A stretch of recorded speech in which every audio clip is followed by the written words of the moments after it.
Olá, pessoal. Professora Maísa com vocês novamente para pensar gêneros textuais aí, não é isso? E eu quero pedir para você o de sempre, fazer seu registro aí de presença no Google Class. Também eu peço que você fique atento às notificações do seu Google Class, não é? Que você sempre entre aí durante a aula, tem um tempinho, vai lá, acessa a sua plataforma, porque é ali que o teu professor deixa atividade, é ali que ele conversa com você. Todos os dias o seu professor deixa algum recadinho lá. Eu deixo recadinho. E, sinceramente, às vezes eu me sinto muito solitária, porque ninguém me responde.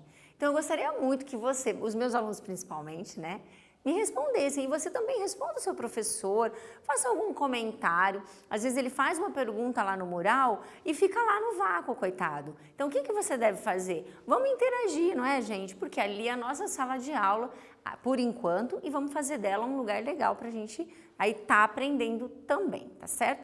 Outra coisa que eu quero dizer, gente, é que assim, esses dias eu estava no Aula Paraná, no aplicativo, estava assistindo as aulas, né? E aí, no 9º ano, tá bom?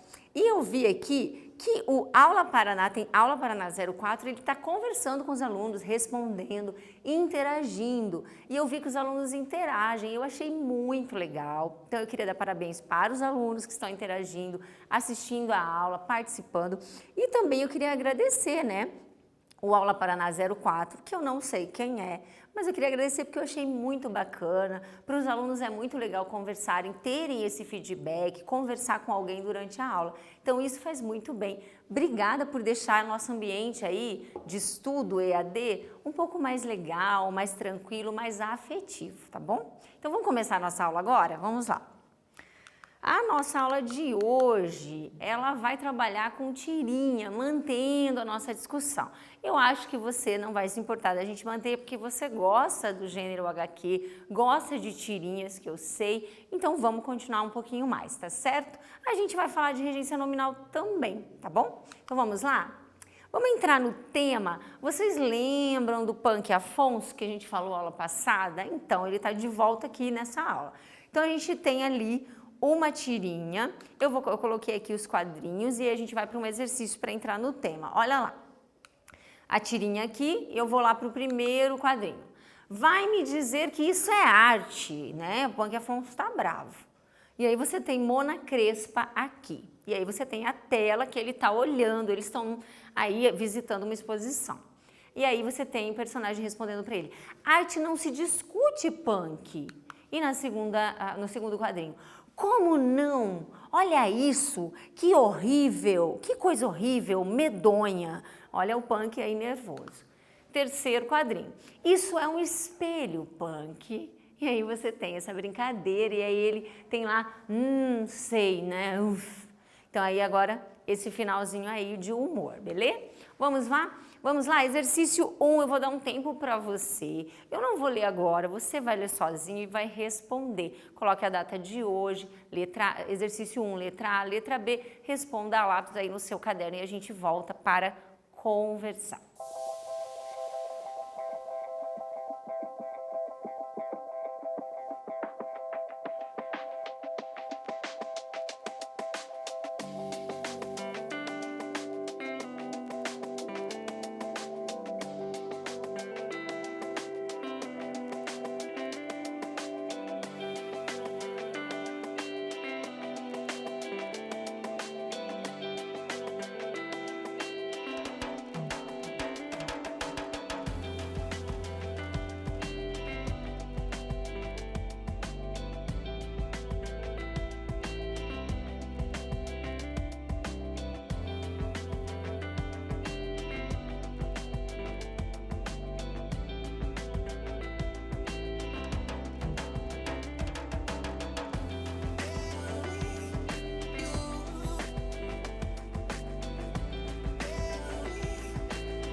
Vamos ler juntos e ver as respostas aí. Vamos lá, letra A. Qual o incômodo do Punk Afonso? Então, o que a professora quer pedir? Que esse tempinho que eu deixei, você tente fazer. Mesmo que você faça meio rascunhado, né, ou abreviado, porque às vezes não dá tempo, coloque a sua ideia, né? Eu não gostaria que você sempre só esperasse a resposta, tá certo? Por quê? Porque é interessante você pensar, você trazer a sua resposta, confrontar, comparar com as nossas respostas, para você poder ir construindo aí a sua compreensão, tá certo? Para que não haja só um copia e cola, porque a gente aí não aprende, não é verdade? Tá? Letra A. Qual o incômodo do Punk Afonso? A professora perguntou, vamos lá? A resposta que a professora deu ali, ó. Punk Afonso, ele está incomodado com o quê? Ele está questionando o conceito de arte. Para ele, aquela tela não é arte. Então veja aqui que ele faz isso, né? Vai me dizer que isso é arte. Ele usa esse pronome, e às vezes a gente usa isso, o isso com esse sentido pejorativo, né? Isso? Então você me deu isso? Isso é um presente? Então esse isso aí é um pronome que ele identifica às vezes um lugar pejorativo e é que ele está dando esse sentido, tá certo? Beleza. Letra B, a professora perguntou o quê? O que é arte para você? Veja que a gente entra aí num ambiente interdisciplinar. A gente está agora pensando arte. Eu adoro a matéria de arte. Ela é muito bem-vinda para mim. Adoro ler, estudar arte. E aqui a pergunta é, o que é arte para você? Eu sei que essa não é uma pergunta simples, a professora está fazendo, mas sabe que há muitas respostas, mas eu estou perguntando algo mais pessoal. E aí a resposta aqui, eu coloquei aqui, no caso, o que é arte para você e quais suas funções. Eu não respondi o que é arte, tá? Eu quero que você responda aí com as suas ideias. Na minha visão, né, arte para mim é um lugar estético, né? Seriam produções estéticas e criativas, mas eu não vou detalhar isso porque seria algo muito maior e mais profundo, não dá para a gente pensar isso agora. Mas você coloque aí algumas coisinhas. Aí eu coloquei também para que ela serve, funções, né, no sentido de ela tem alguma função social, né? E aí eu coloquei aqui as funções da arte. Nesse caso, eu me apoiei num estudo sobre as funções da arte, olha lá. Funções da arte que eu encontrei: entreter, encantar, denunciar, criticar o mundo e a sociedade. Essa resposta é minha, da professora. Então, para mim, a arte faz tudo isso. Então, para mim, a arte, ela pode fazer várias coisas nesse sentido aí. Mas eu busquei teoria. Para alguns teóricos, há 3 funções da arte, tá? Veja, alguns, tem muitos, a professora selecionou ali. Tem, então, a função naturalista, que é a arte que imita a natureza. A arte teria a função pragmática, que é observar motivos por que a pessoa cria. E a arte teria a função formalista, que é observar como ela é feita, né? Então, o artista, ele teria a função de observar e de pensar a arte nos seus objetos, nas suas texturas e etc, e cores, tá certo? Então, é isso, tá? Eu acho que você colocou alguma coisa aí. A gente vai pensar um pouco sobre isso. Vamos lá? Pensando nesse incômodo, então, do punk, a professora pegou esse viés para a gente falar na aula, olha lá. Pergunto para você, história em quadrinho é arte? A gente está falando de tirinha, a tirinha está dentro da história em quadrinho, a tirinha ela saiu da história em quadrinho e ela está no jornal, está em blogs, etc. Mas agora, é arte ou não é? Vamos conversar sobre isso? Olha lá.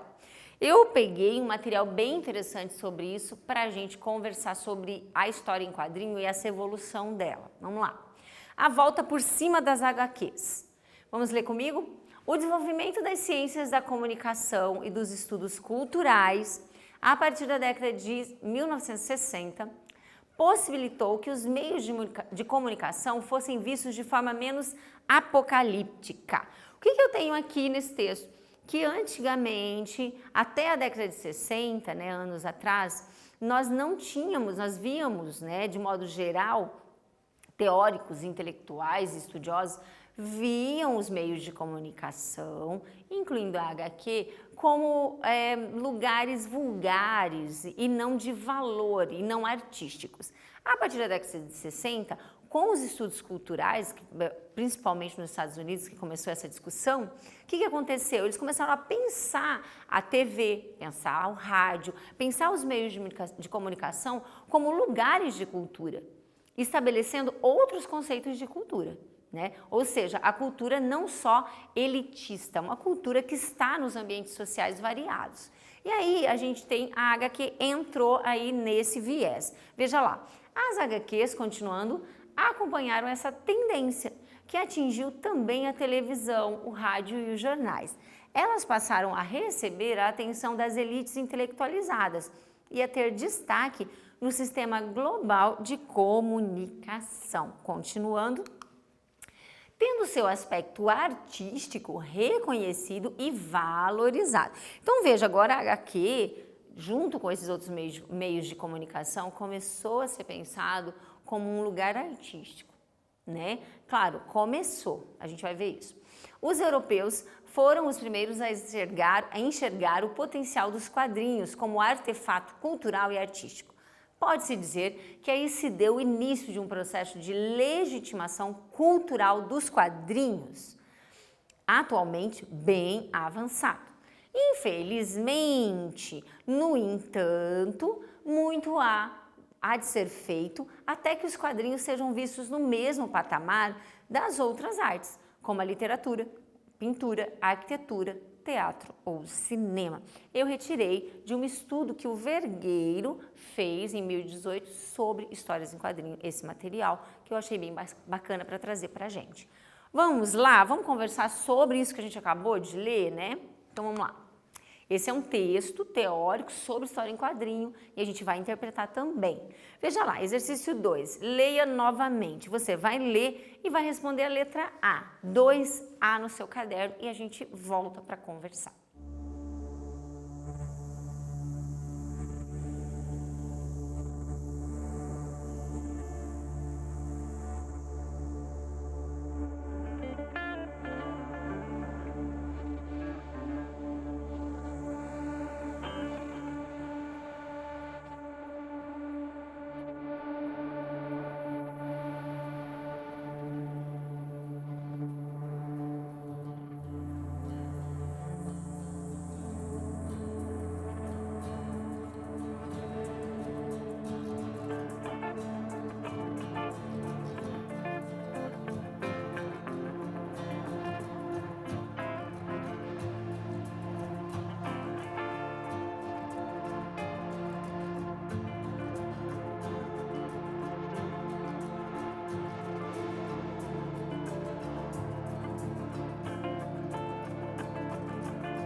Então, a professora colocou aqui, ó, quando e como as HQs começaram a ser valorizadas. Esse excerto, creio que ajudou você a responder. Então, você identificar a informação dentro do texto e colocar com as suas palavras é uma maneira de desenvolver a sua capacidade escrita e leitora, tá certo? A professora respondeu ali, né?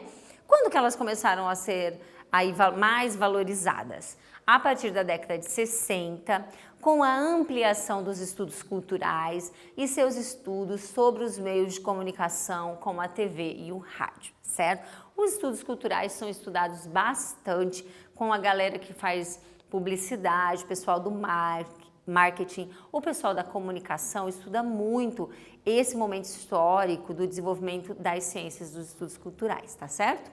Beleza, querido? E aí vamos para a letra B do exercício 2. Marque aí, exercício 2, letra B. Quero que você faça e a gente volta de novo para conversar.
Bom, o excerto traz para você a resposta, né? Só quero que você coloque com as suas palavras. Tenta não copiar exatamente, porque não é bacana. Coloque com as suas palavras, tente mudar um pouquinho a cada dia. Aí na hora de copiar ou de responder, não copiar com as palavras do texto. Trocar. Por quê? Porque você está reforçando o teu vocabulário, o teu repertório, tá certo? Um pouquinho a cada dia e você amplia o repertório. Veja lá, são consideradas artes? O texto já diz para você, né? Olha lá, para vergueiro, aqui a professora colocou, porque é ele que escreveu, tá?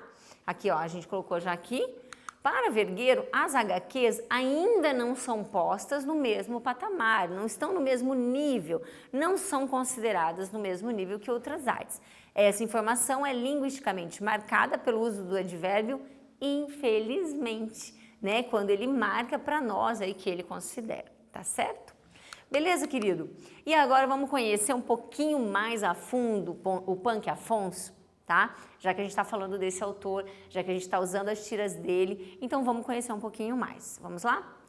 Criado em 1987 pelo cartunista paulista Rodrigo Bellato, hoje ele mora em Curitiba, mas ele é de São Paulo, na época com apenas 10 anos de idade.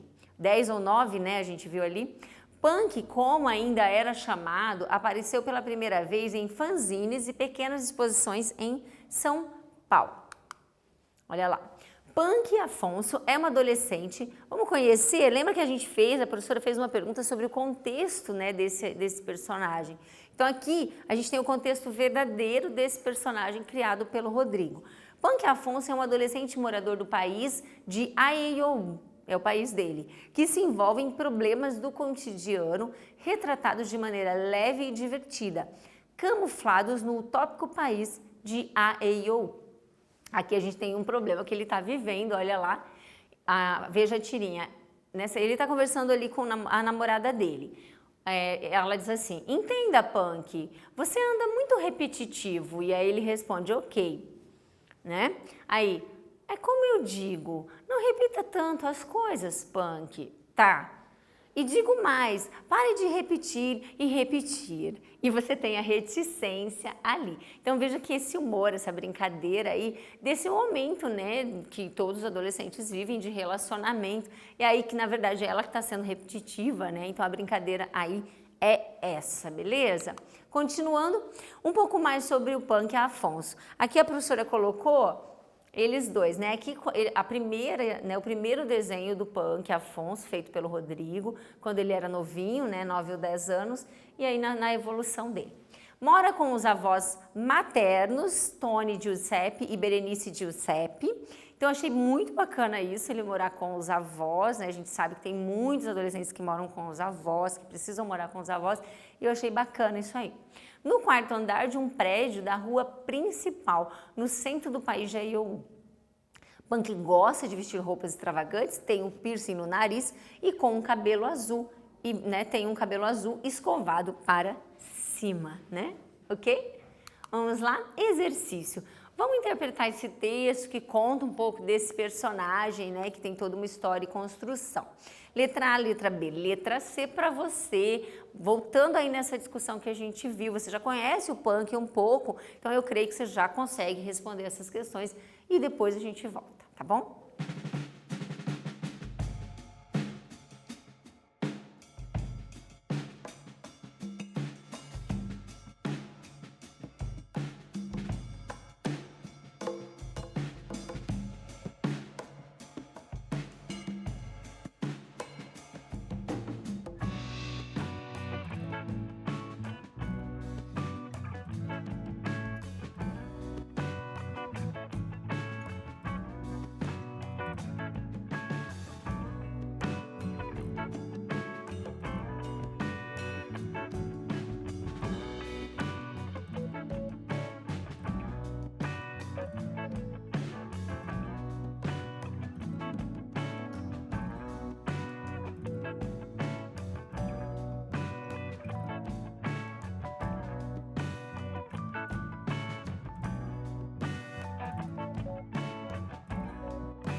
Então, você conseguiu responder?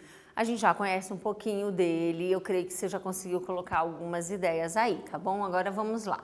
Quem criou o Banco Afonso? Como ocorreu? Banco Afonso foi criado pelo quadrinista Afonso Bellato, gente, coloquei Afonso, Rodrigo Bellato, por favor, arruma aí, que aos 10 anos fez o seu primeiro desenho.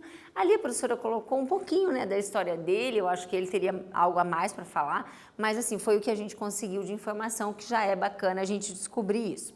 Na letra B, a professora perguntou assim, quem é o personagem Punk Afonso? E a gente já sabe, conheceu. É um adolescente que mora com os avós paternos e vive as aventuras do cotidiano dele, né? As suas aventuras do dia a dia aí de uma adolescente, beleza? Na letra C, a professora perguntou se você gostou de conhecer esse personagem, né? E aí eu vou fazer a minha ressalva, né? A minha resposta, na verdade. A professora gostou muito de conhecer esse personagem, eu não conhecia, achei legal porque é um personagem aí diferente, né? Eu li um pouco das histórias dele, esses avós aí italianos, né? Então eles têm um jeito de falar da região mesmo, bem bacana, bem italianado. O Punk é um adolescente bacana, eu curti, né? Então gostei e também achei muito legal a história do Rodrigo criando esse personagem cedo e aí depois conseguindo evoluir esse talento dele e tendo aí essa criação tão bacana hoje em dia, tá certo? Beleza, querido? E agora vamos voltar para a nossa regência nominal. Você vai ficar craque em regência nominal, nunca mais você vai esquecer essa matéria, né? Porque a gente está fazendo bastante exercício. Olha lá, a gente já sabe disso aqui e a gente vai. Lembrando ali, sintaxe da regência, a regra geral que a gente já falou, o que é? Nas orações nós temos complementos que são regentes e regidos. Os regentes pedem complementos. O regido completam os sentidos do primeiro. Então essa é a regra. Vamos ver aqui? Né? No exemplo que eu vou dar no quiz, você já vai reforçar isso aí. Regência nominal é a maneira de um nome substantivo, adjetivo e advérbio relacionar-se com os seus complementos. Em geral, a relação entre o nome e o seu complemento é estabelecida por preposição. Tempinho bem rápido para você responder e a gente volta.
Você já responde fácil essa daí, né, querido?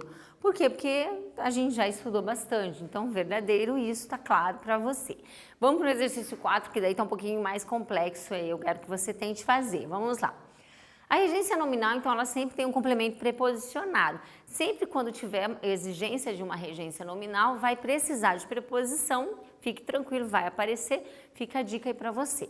Qual é o termo regente e o termo regido dessa oração? Ele está acostumado com a situação, né? Qual é o termo regente e qual é o regido? A gente falou disso. Então, qual é aquele que está pedindo complemento? Né? E qual é o complemento? Então, você vai fazer e eu volto para a gente conversar e reforçar aí os nossos estudos.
Conseguiu fazer?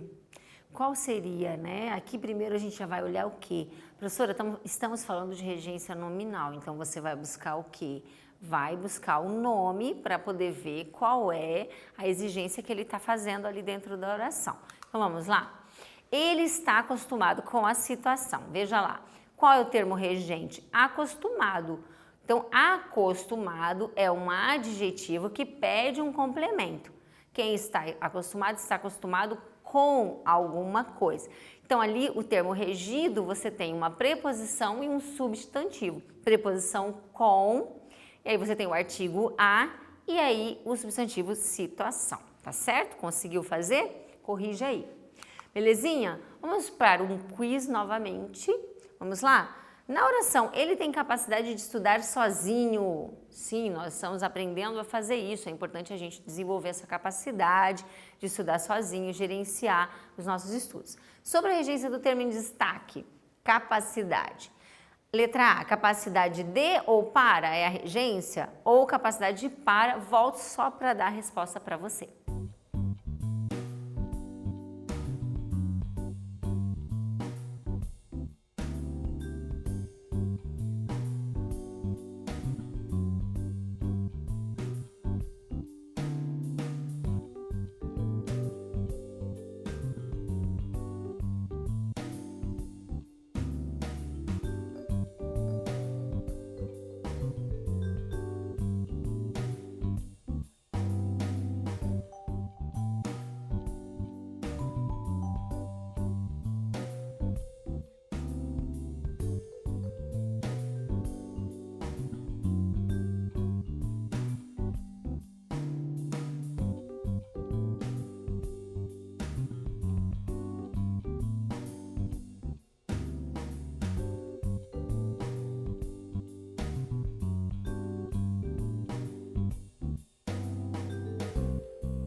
Você respondeu letra A, né?